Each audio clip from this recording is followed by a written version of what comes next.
అట్లాగే environmental history కానివ్వండి, wild life conservation, humanities and social science, Tamil cinema, Tamil classical literature, of course ఇది humanities సంబంధించిన చదివినట్టు పిల్లలు.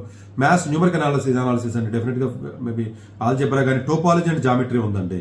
So orphan కబిరాజ్ కానివ్వండి, topology ఇద్దరు చేస్తున్నారండి యాక్చువల్గా మన ఆయన. లేకపోతే సాహు స్టాటిస్టిక్స్ అండి, స్టాటిస్టిక్స్ కూడా మీరు చేయొచ్చండి ఎంఎల్కి సంబంధించి. ఒకవేళ ఎవరైనా స్టాటిస్టిక్స్ ఎంట్రన్స్ ఉంటే సిఎస్ డిపార్ట్మెంట్ ఉండి ఎంఎల్కి రేపు వెళ్దాం అనుకుంటే స్టాటిస్టిక్స్ కూడా చేయండి. స్టాటిస్టిక్స్లో మైనర్ కూడా మీరు చేయొచ్చండి. యాక్చువల్గా లండన్ స్కూల్ ఆఫ్ ఎకనామిక్స్లో ఆఫర్ చేస్తున్నారు.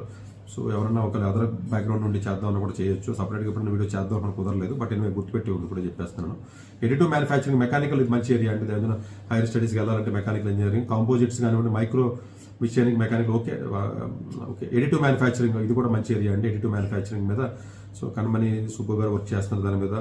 సో డ్రై ఎలక్ట్రో పాలిషింగ్ ఉన్నాయి అన్నట్టు మంచి ఏరియాస్ కొన్ని ఉన్నాయి. గ్రైండింగ్, మెకానికల్ ఇంజనీరింగ్ ఓకే అంటే పెద్ద కాదు కానీ, థర్మోఫ్లూయిడ్స్ ఇది కూడా కాదండి. ఇంకేస్ ప్రింటింగ్ కాదు. Simulations and experiments for the room ventilation ఇది కూడా కాదండి, మెకానికల్ వద్దది. Simulation and flow of the grains and fluids in your pipe, micro mechanics, digital twins for manufacturing ఈ ఏరియా అప్లై చేయండి.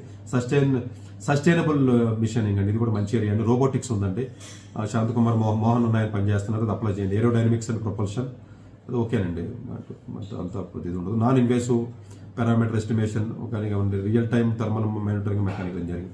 ఫిజిక్స్ 2D మెటీరియల్స్ మంచి area అండి.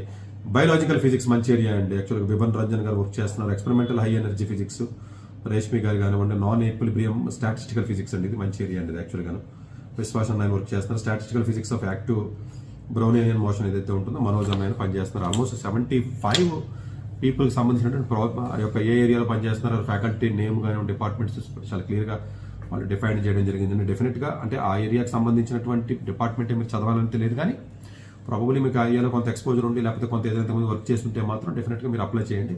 So సబ్సిక్వెంట్గా మీకు recommendation letters కానీ హైయర్ స్టడీస్కి వెళ్ళడానికి కానీ డెఫినెట్గా బాగా ఉపయోగపడుతుంది. Thank you very much.